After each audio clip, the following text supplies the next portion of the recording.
Hello, and welcome to what is hopefully the first of many episodes of my voiceover podcast. My name is Mason Brown. I will be your host for today. And this is Red on Air. Do you like that? Red, like my hair, on air, because the voice, I thought it was clever.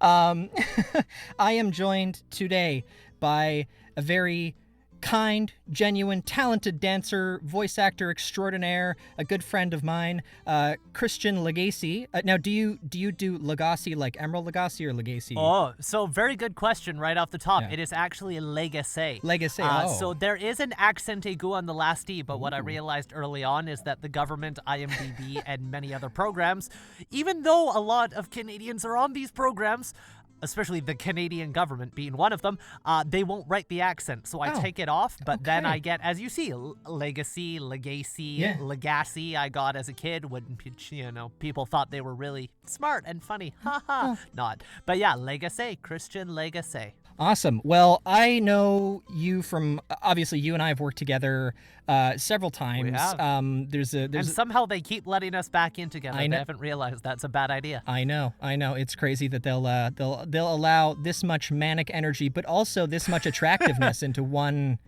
space in one studio. Oh yeah, that's why we have the face for radio, as they say, right? Absolutely. So yeah, you've done stuff. You've obviously done voice acting stuff and acting and dancing for a while. You've done stuff like Blackjack, or you've done mobile games. There's a project that you and I can't talk about, but we... Hey, 1 week, possibly.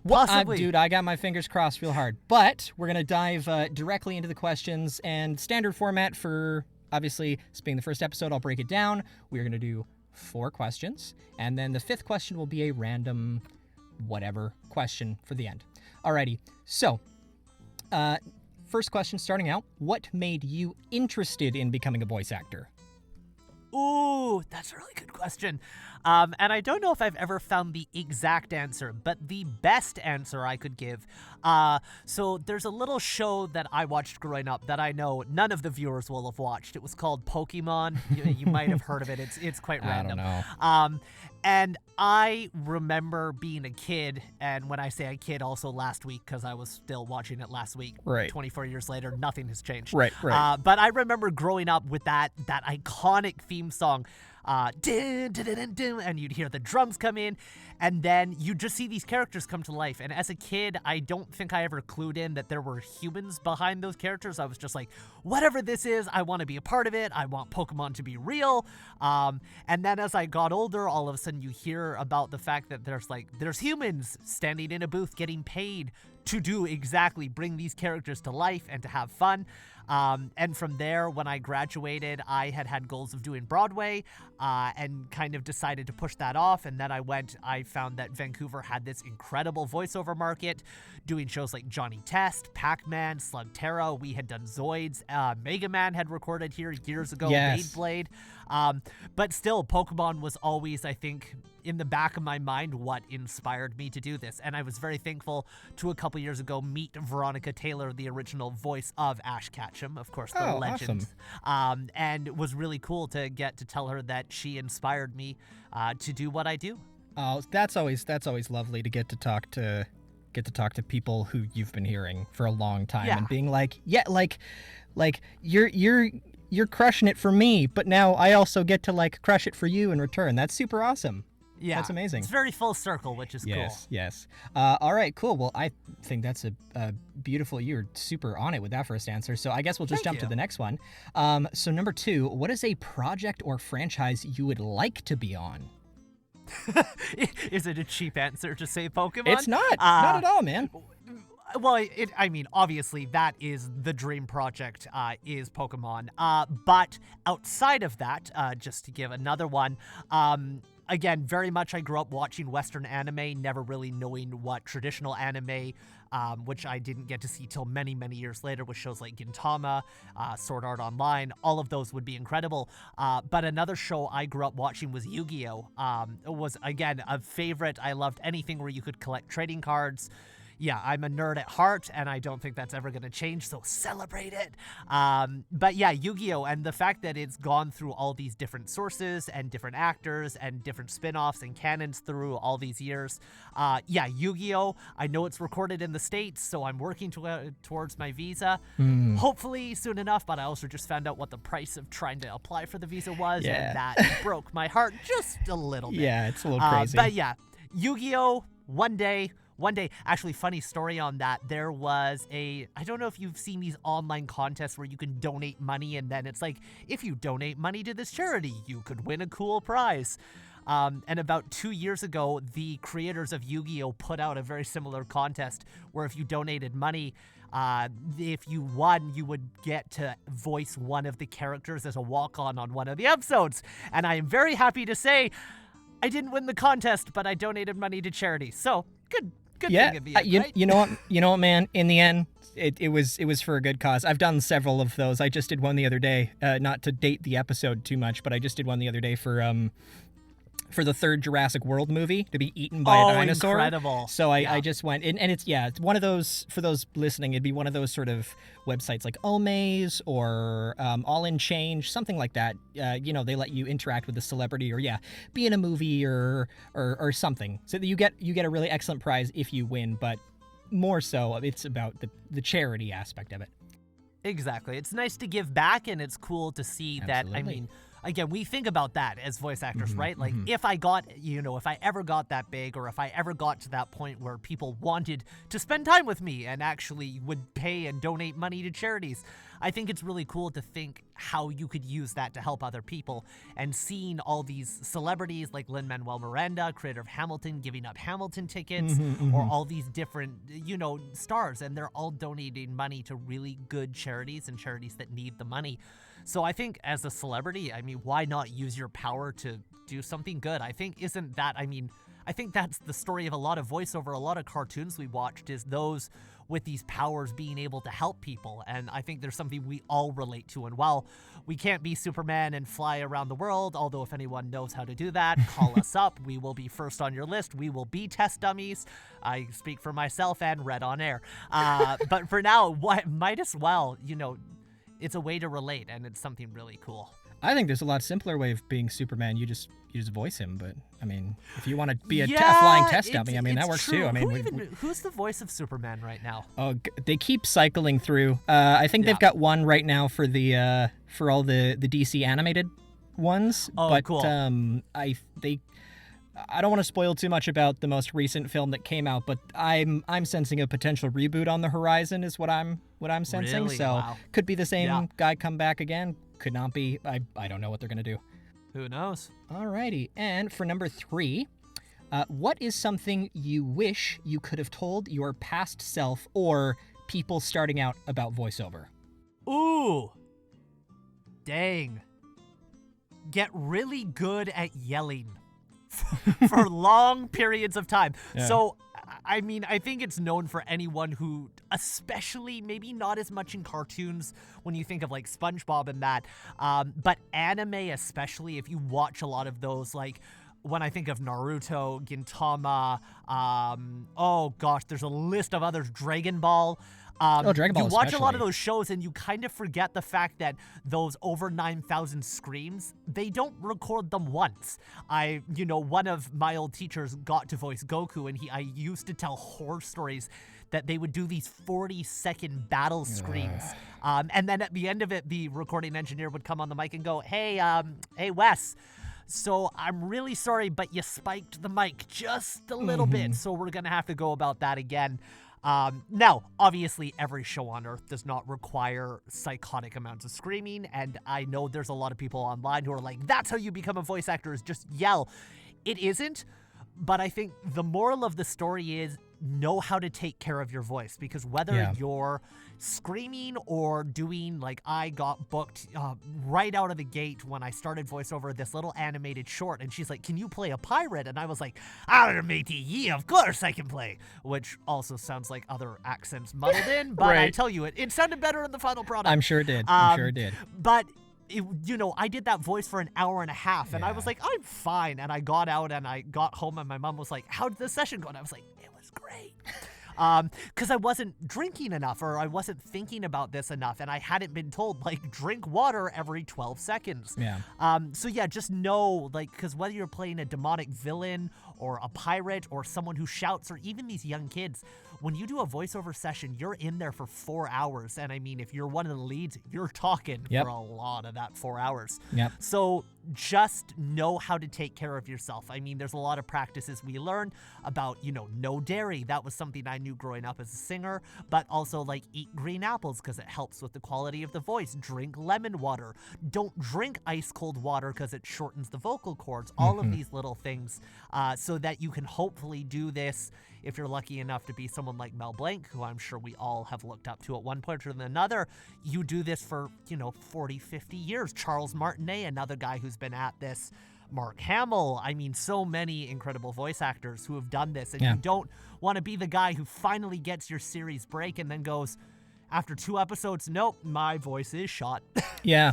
There was a story that I was lucky enough to get to sit in on a voice acting panel in 2017, and it had like a bunch of big names there. John DiMaggio, Tress MacNeille, Maurice LaMarche, Troy Baker was like. Was this Fan Expo in Vancouver? No, this was Emerald City Comic Con.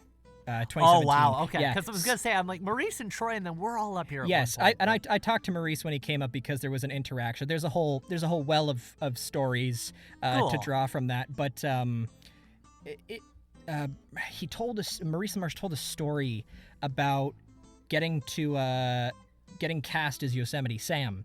And just to keep it very short, he had to pass it off to another voice actor after a certain amount of time because he did a session as Yosemite Sam, which was all screaming, and then he couldn't speak, and he went to his voice doctor, or his throat doctor, and being like, hey, I can't speak. I haven't been able to speak for a couple days now. Like, how long is this going to take? And the doctor, they did their examination, everything. They're like, your vocal cords are the size of blood sausages. Like, you will not be able to do work for 2 weeks. And then it was a month later, and he still wasn't able to speak. And he had his deal with Lexus at the time, or it was just starting out for doing all those Lexus commercials where he's, and get the new Lexus, this and that. And it's nice, clean, clear. Beautiful, clean. He couldn't really function with that because he had just blown out his voice for twice as long as he thought he was going to have done it. So there's all sorts of horror stories, and there's exactly what you said, all those little tricks and tips about eating the right fruits or drinking the right drinks or not drinking drinks. There's certain sprays you can take, oregano oil, things like that. So no, that's really, really helpful on top of, good breathing exercises, kind of like you mentioned, having, just general care for your body. This is your instrument. Yeah, exactly. I mean, if you're an athlete, you're not going to go and do stupid things, hopefully, before large events. And same as a voice actor. I mean, it's a little different where with athletes, I mean, they know their season. They know the dates they're working. They know when the playoffs are. They know everything. With a voice actor, I mean, heck, you and I could get off this phone call and have an audition in 25 minutes. You don't know. So not to say that you have to, like, spend every single day of your life going, I'm never eating milk again because I'm sorry, I like ice cream. I'm going to eat milk, drink. I got what you meant by eat milk. Eat ice cream. Eat dairy. Consume dairy. I'm going to enjoy my life, but also you have to know when you get a voiceover audition, see, I can speak so well. Get into voiceover. But yeah, you want to know how to prepare yourself. And just like you'd prepare yourself before a speech or a concert, or if you're a dancer, you're warming up. Your voice is your instrument. The difference is that instrument is about, I forget what they say, it's like a couple millimeters, and you do not want to play around with it. Nope. It's really crazy how finite things can be with it. But yeah, I think that's a super great thing that people should know about. So number 4 kind of piggybacks off of that. This is, what's a question that you would want to be asked, or something you wish people inquired about voiceover more often? What is something you wish people asked you more about? Dang, that might actually take me a second. That's fine. What is something I wished? You come in with the good questions, Red on Air. By the way, I still love that name. That's good. Thank you. What is something I wished people inquired about? Dang, I want to give you a good answer. I think what I wish, I don't know if it's a question or what maybe people understood or a question. They inquired or whether they asked about it, is understanding the dedication behind all of these incredible actors. Right. Like even on, when you're starting out, or whether you're a veteran at this or whether you've been doing this your entire life, there is so much work, there is so much skill, there's so many hours you spend, practicing your scripts or learning dialects or learning how to imitate characters. And I think a lot of people, and again, I don't blame it. I mean, if you don't know, you don't know. It's the truth. If you go to a Comic-Con and you're like, this is just simple. And, I've seen a lot of people join voice acting classes and they're like, oh yeah, well, I watched this cartoon series, so I'm going to be a lead on a show. Yeah. And for them, I feel really bad because, maybe if you're 1 in a million, you're going to be that just naturally gifted and you're going to be able to get on a show. And it does happen. I've had friends walk out of their first voiceover class and then go and book a commercial. It's not to say it can't be done. Yeah. But all the voice actors I look up to all, have acting training outside of this or voice training outside of this. And they still, even, my coach who's worked on, if you look at his IMDb, probably 200, 300 shows. Who's your coach? I don't want to, Andrew Francis, for anyone watching. So Andrew, one of my favorite voice actors, voice of Gil from Johnny Test and Korg from Slugterra and Mega Man and a list of others. He was on, so many shows. He was actually on Monster Rancher, which I never knew that when he was like way, way, way back, which is not to sound old. I'm sorry, Andrew, if you hear this, but he did just have his birthday yesterday. So if we can give him a little shout out, happy birthday, Andrew Francis. Andrew. Woo! My favorite of the Mega Mans. Don't go and tell the other Mega Man out there. I love Battle Network. It's so good. Oh, of course. Battle Network. I'm following a page on Twitter where they recreate the artwork, and I think it's incredible. Brilliant. You'll have to send me that later. Yeah. It's like even Andrew, he still is going to acting classes, and he's still training, and he's still auditioning. And it's incredible to hear. It's incredible to hear that even someone who's done so much and gone through so much, he's not done. He's far from done. He's still training, and they're all still training. This is the thing. It's not just Andrew. I mean, when you talk about Vancouver, when you think about Tabitha St. Germain and Ashley Bell and Nicole Oliver, Vincent Tong, Sam Vincent, the Dobsons, all of these guys, they're still working. They're still training. They're still learning. Lee, I always screw up the last name, but Lee Talker. Lee Tokar, yeah. Tokar, there we go. Yeah. That's okay. That's all right. I botched your last name. You can botch his. That's totally fine. That's all right. I love you, Lee. You're awesome. Yeah. But even with Lee, when I met him years ago, he came to us and we said, what do you do to train? And he goes, well, I'm challenging myself to learn 4 new dialects every single month. God. And he would sit there, and again, this is a guy who you would think at that point, I mean, for people who don't know Lee, Bling Bling Boy from Johnny Test, as well as George from George of the Jungle, all of these amazing shows, you would be like, oh, he's learned everything. He's like, no. Yeah. There's still, it never ends. Voiceover doesn't end. And that's what I wish people inquired about, is not just you're so cool, or it must be so cool to be famous or have fans, but the passion these guys have behind what they do and the dedication and the training that they put behind it that's what I wish people inquired about. Yeah. Two little quick, funny sort of stories. When the first time I ever hung out with Sam Vincent, we went. I'm envious. Dude, Ed and Eddie. Can I tell you, Sam?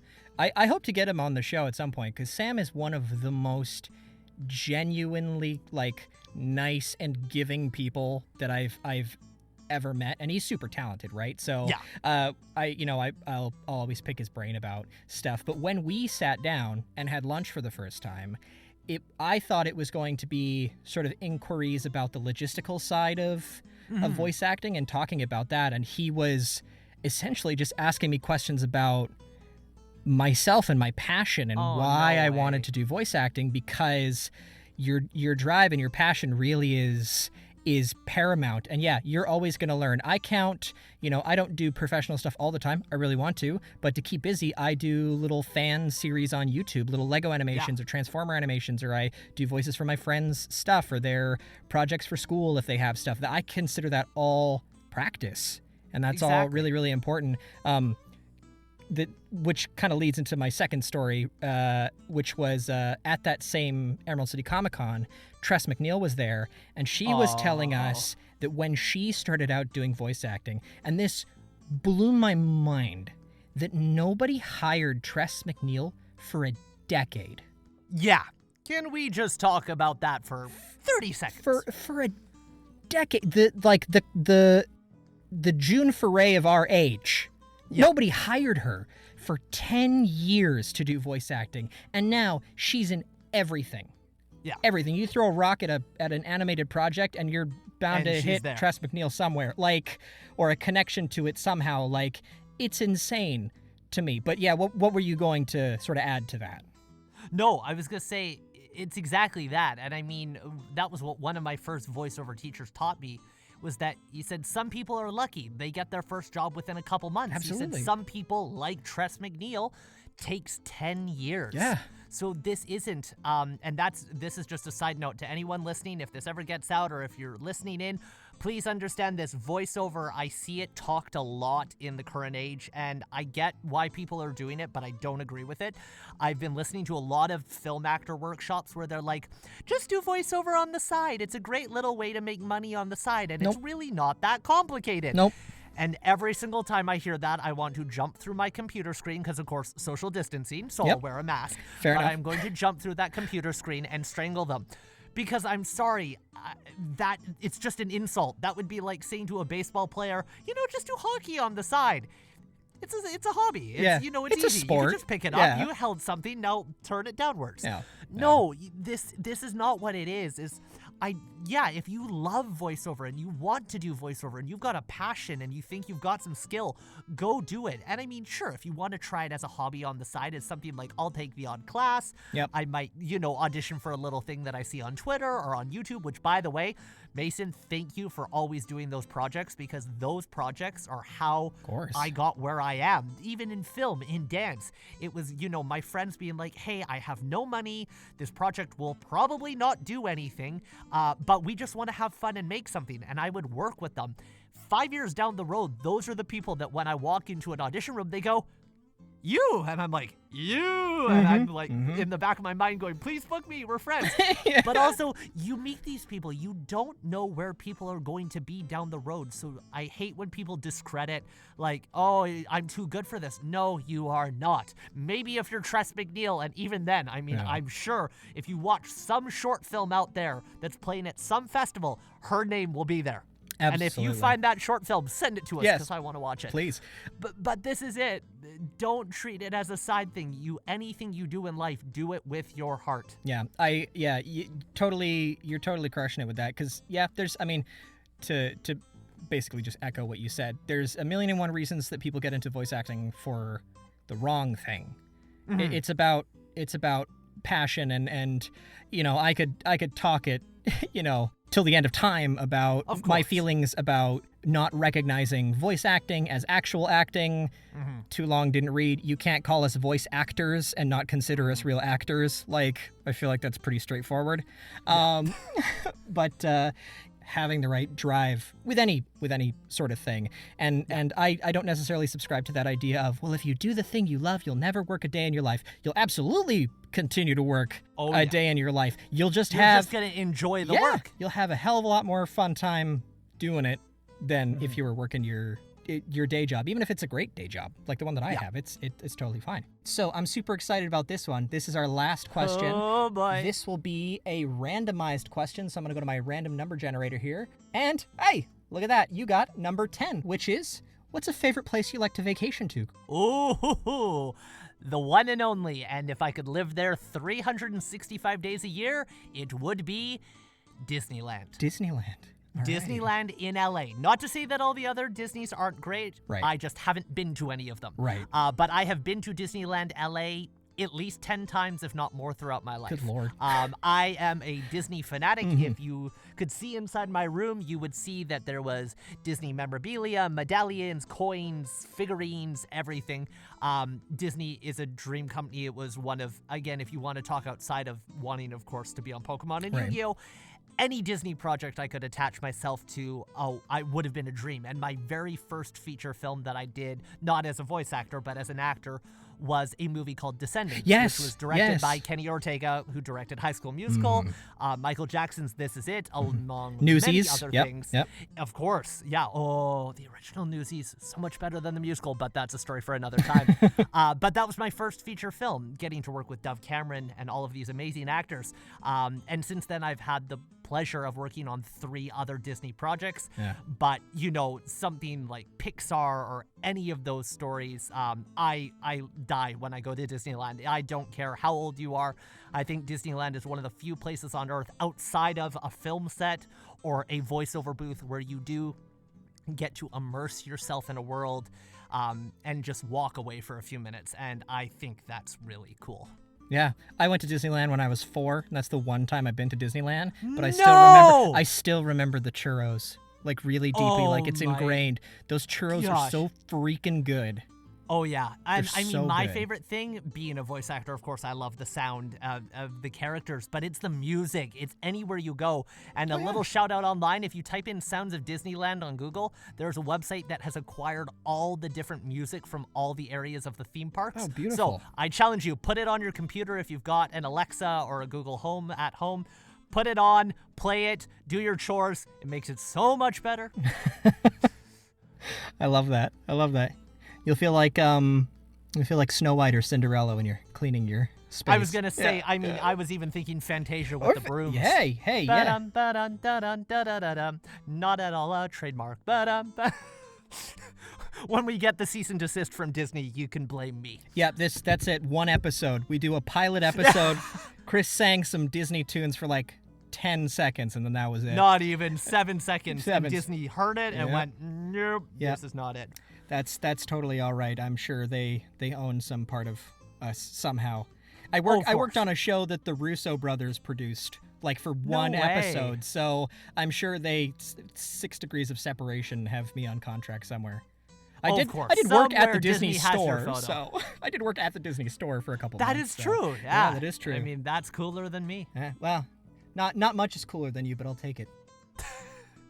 It's like that Mike Posner song. Yeah. Well, I think that's it. I think that's all we got. That was absolutely brilliant. Thank you so much again, Christian, for coming on and just Of course. doing this and helping me out. And I really hope that we can get more, not just voice actors, but I really just want to use this as a vessel to interview a lot of my talented friends. I'd love to have people like Caitlin Bairstow or Asia Matu or Yes. Josh Goring on here, as well as people that I know like Sam Vincent or Vincent Tong, or I've talked to Brian Dobson a couple times. Like, Fantastic. I'd love to yeah. have those guys who we all kind of look up to and Yeah. want to kind of at one point have the mantle passed on to us from their generation of voice actors. But I also want to make sure that we're giving out shout outs to our up and coming friends who are just crushing it right now. Yeah, and I also want to call out 2 people in case they ever get the chance to be on the show. Cole Howard and Aiden Drummond, you should be interviewed on the show. I think you'd have a blast. You are both amazing people a little bit closer to our age who you're getting to see, like Caitlin, like Asia, who are on the come up and who are smashing it in the voiceover industry right now. Absolutely. I think that when the next generation steps down, they can be really proud of who they're passing it on to. Yeah. Oh, Ian Hanlon. That's another one. That was the name Yes. that was Ooh. escaping my, which I should have said immediately after Caitlin. But yes, Ian. I'm sorry. I'm sorry, Ian. I got to meet Cole and Aiden and Ian kind of all at the same time at a party that Brian Drummond was hosting. Oh, very cool. They were all absolutely delightful. So I'd love to have all 3 of those guys, as many episodes as we can get out of this to hype up those friends. I think you're a pretty good host. I think you're going to Thank you. find at least a few hundred more people. At least a few hundred more. Well, that's going to be a lot of sweat. I'm starting to perspirate here in the box. Oh, yes, I'm dripping. So, Just absolutely dripping. so we will wrap it up here. Thank you for listening. And guys, stay safe, stay healthy, much love, and we are off air.